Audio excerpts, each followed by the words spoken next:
Hello students, this is Praveen and you are watching my YouTube channel Physics a Step Ahead। सबसे पहले तो screen पर जो तुम्हें सवाल दिख रहा है, इस सवाल को पॉज करके पहले अच्छे से पढ़ लो।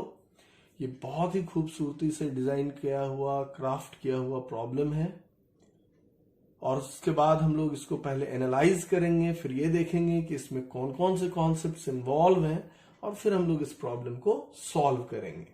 So let us start. Problem कह रहा है कि एक पॉइंट चार्ज Q प्लेस्ड है एक न्यूट्रल सिलेंडर के एक्सिस पर, है ना। यहां पे तुम्हें एक न्यूट्रल सिलेंडर दिख रहा है, इस सिलेंडर के एक्सिस पर एक पॉइंट चार्ज प्लेस्ड है x डिस्टेंस पर, है ना। और ये जो न्यूट्रल सिलेंडर है इसका वॉल्यूम V दिया हुआ है ना। इस सिलेंडर का वॉल्यूम V दिया हुआ है और कह रहा है कि इसका जो लीनियर डायमेंशंस है ना, ये लीनियर डायमेंशंस काफी कम है comparison to this distance x। यानी यहां पर ये जो डिस्टेंस होगा इसको हम डेल्टा x लिख रहे हैं, ये लेंथ हुआ इस सिलेंडर का, तो यहां पर कह रहा है कि ये डेल्टा x काफी कम है x से। और इसका जो क्रॉस सेक्शनल एरिया होगा इस सिलेंडर का उसको हम a से डिनोट कर रहे हैं, ये भी काफी, इसका जो डायमीटर होगा लेट इट बी d, तो ये डायमीटर भी काफी छोटा है x से, है ना। कह रहा है कि इस सिलेंडर, इस न्यूट्रल सिलेंडर और इस पॉइंट चार्ज के बीच जो फोर्स ऑफ इंटरेक्शन है वो फाइंड आउट करो दो अलग अलग कंडीशन में।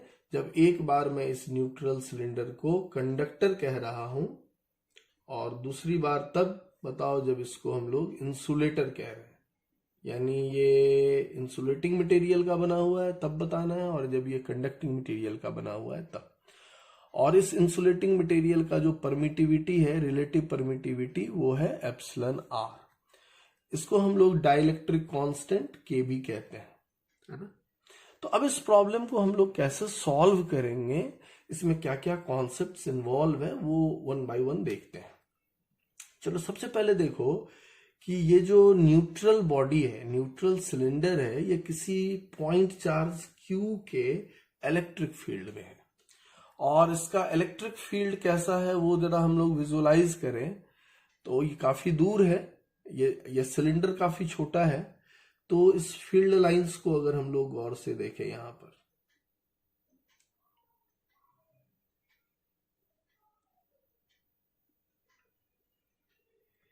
ये मैंने इसके एक्सट्रीम फील्ड लाइंस बनाए और ये चूंकि काफी छोटा सिलेंडर है तो एक्सट्रीम फील्ड लाइंस का जो एंगुलर डाइवर्जेंस होगा ये काफी छोटा होगा। यानी इस फील्ड लाइन और इस फील्ड लाइन के बीच का जो एक्सट्रीम फील्ड लाइंस है, इसके बीच का जो एंगल होगा वो काफी छोटा होगा।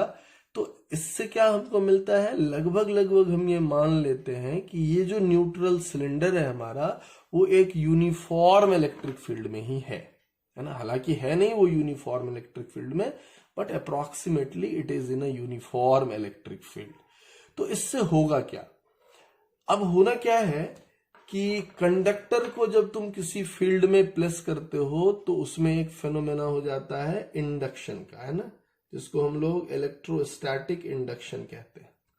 और एक सिमिलर फेनोमेना होता है इंसुलेटर में, जब वो किसी इलेक्ट्रिक फील्ड में प्लेस होता है उसको हम लोग कहते हैं पोलराइजेशन। हम लोग इसे समझेंगे पहले, लेकिन इस दोनों का रिजल्ट एक तरह से क्या आता है कि यहां इस फील्ड के अपोजिट वाले फेस पर नेगेटिव चार्ज अपीयर कर गया और इस वाले फेस पर पॉजिटिव चार्ज अपीयर कर गया।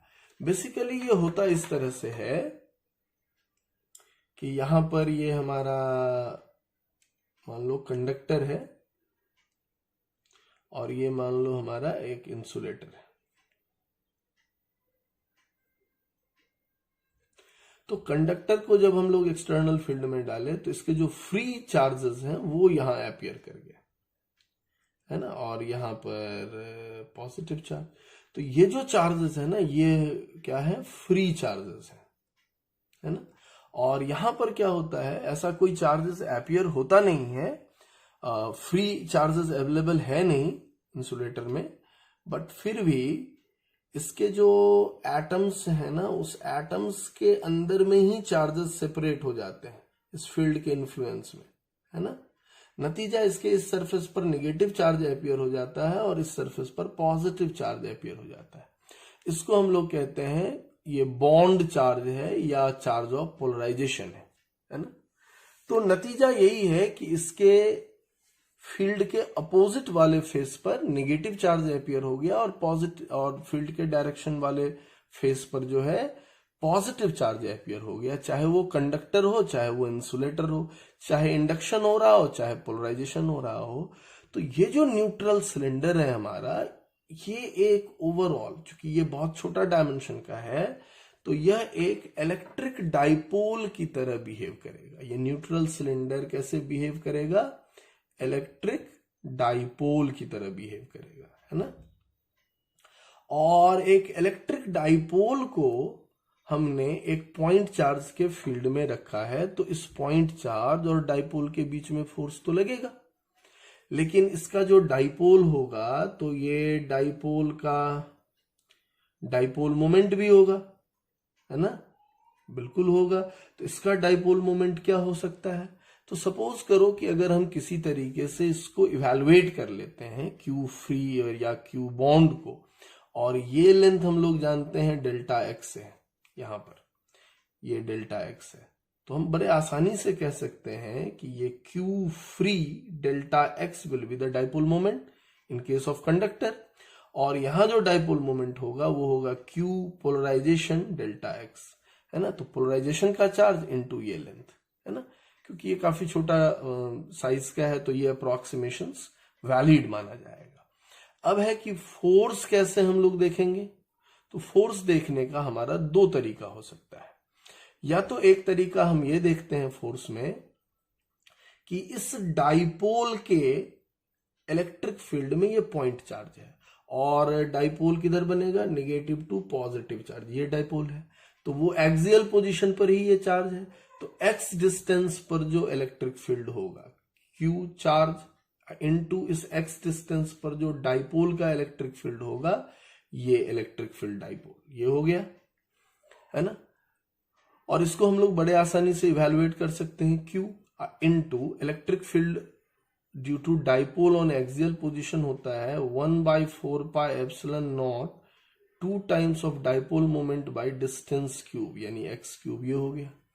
दूसरा तरीका है कि ये डाइपोल चार्ज निकालने के लिए हम भले ही इसको यूनिफॉर्म ट्रीट कर लिए, लेकिन ये यूनिफॉर्म फील्ड है नहीं, है तो ये नॉन यूनिफॉर्म फील्ड। तो इस पॉइंट चार्ज का जो नॉन यूनिफॉर्म फील्ड है, उस नॉन यूनिफॉर्म फील्ड में ये हमारा न्यूट्रल सिलेंडर प्लेस्ड है। और किसी नॉन यूनिफॉर्म इलेक्ट्रिक फील्ड में जब डाइपोल को रखते हैं तो उस पर जो फोर्स लगता है वह फोर्स बड़े आसानी से लिखा जा सकता है dipole moment into electric field का gradient in the direction of dipole moment. तो डाइपोल मोमेंट के डायरेक्शन में, इस डायरेक्शन में इलेक्ट्रिक फील्ड कैसे चेंज हो रहा है? तो इलेक्ट्रिक फील्ड एक्स के साथ बदल रहा है, तो डेल ई डेल एक्स हो जाएगा, है ना। तो ये हमारा फोर्स निकालने का तरीका है। तुम पहला मेथड लगा लो या दूसरा मेथड लगा लो, you will get the same answer. तो ऑफ कोर्स यहां इस पर्टिकुलर प्रॉब्लम में ये वाला मेथड हमारे लिए ज्यादा सुटेबल है। तो सवाल तो हमारा एक तरह से यहां पर बन गया है। अब हमको क्या देखना है? Anyway we have to find out the dipole moment, और डाइपोल मोमेंट के लिए हमको क्या चाहिए? क्यू एफ चाहिए, है ना। तो हम लोग सबसे पहले चार्ज निकाल लेते हैं। ओके, सो देखो यहां पर हम लोग चार्ज कैसे फाइंड आउट करेंगे। बहुत सिंपल है ये निकाल लेना, और सबसे पहले हम लोग कंडक्टर में निकालते हैं।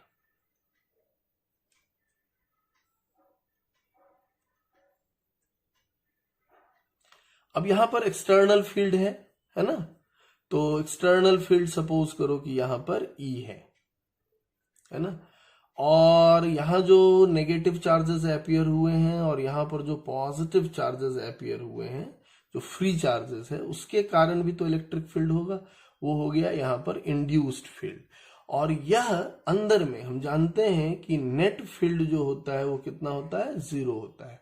इसका मतलब हुआ कि ई इंड्यूस्ड जो हमारा होगा वह ई इंड्यूस्ड इक्वल होगा यहां पर एक्सटर्नल फील्ड ई के, तभी इनसाइड कंडक्टर नेट फील्ड 0 हो पाएगा।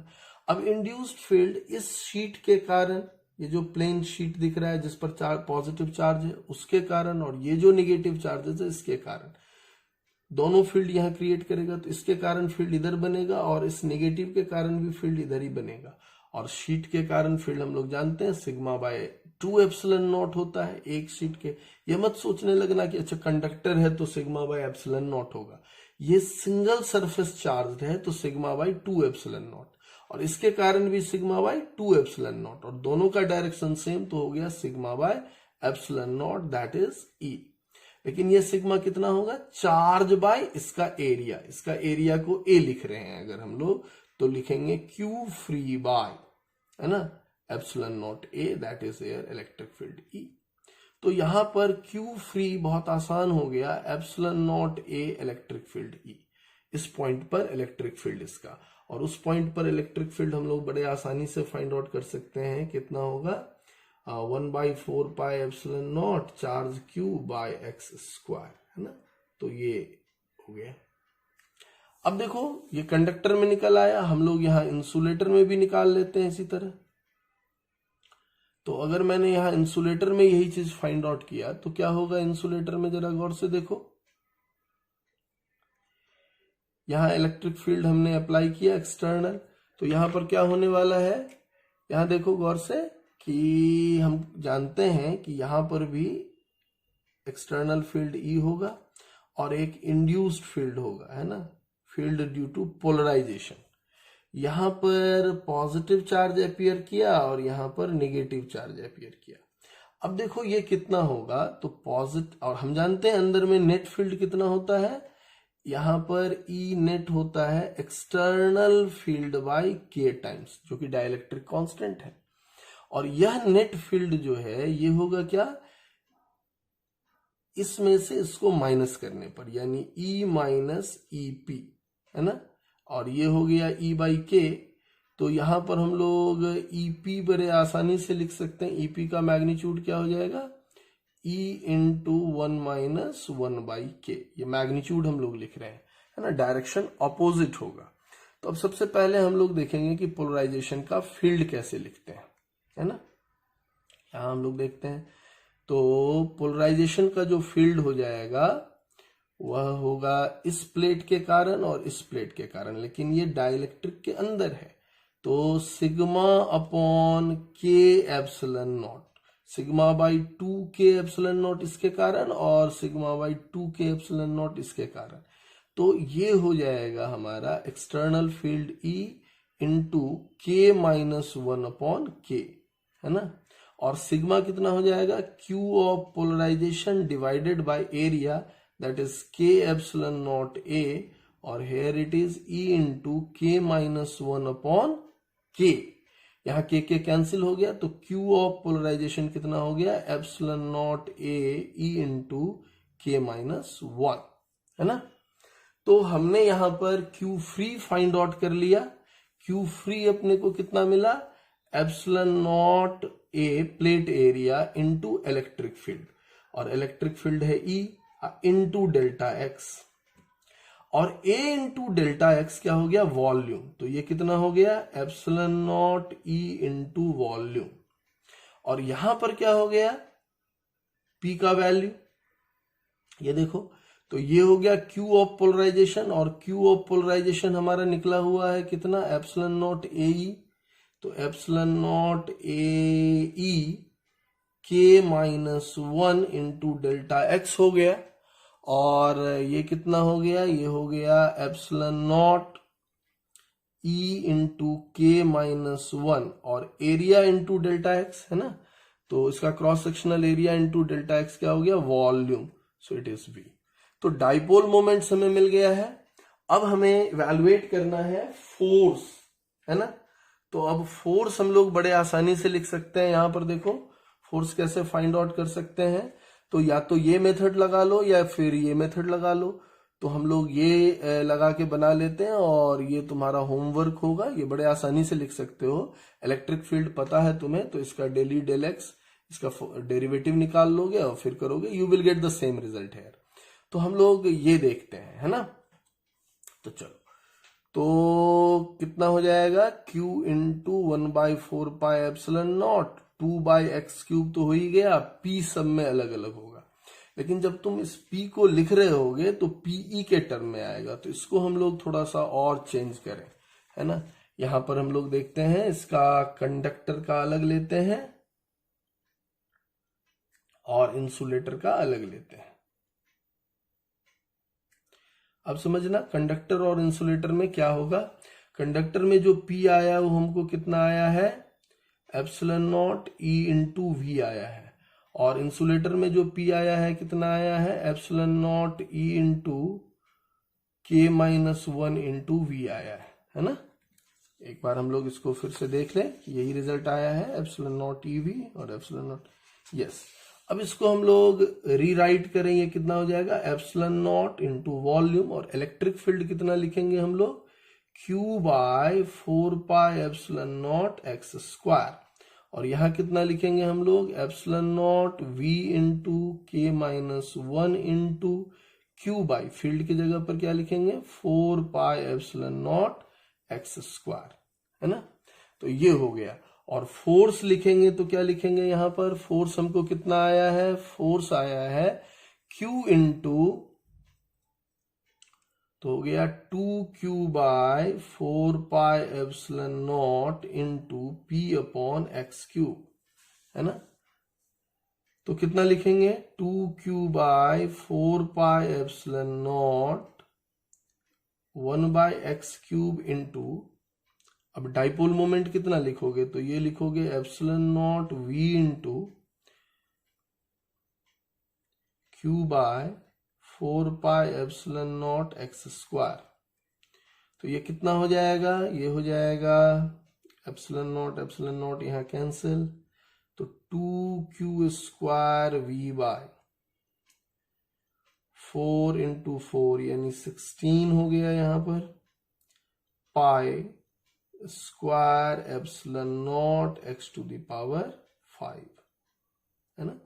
यानी ये हो गया q² v/8 pi square ε0 x⁵, है ना।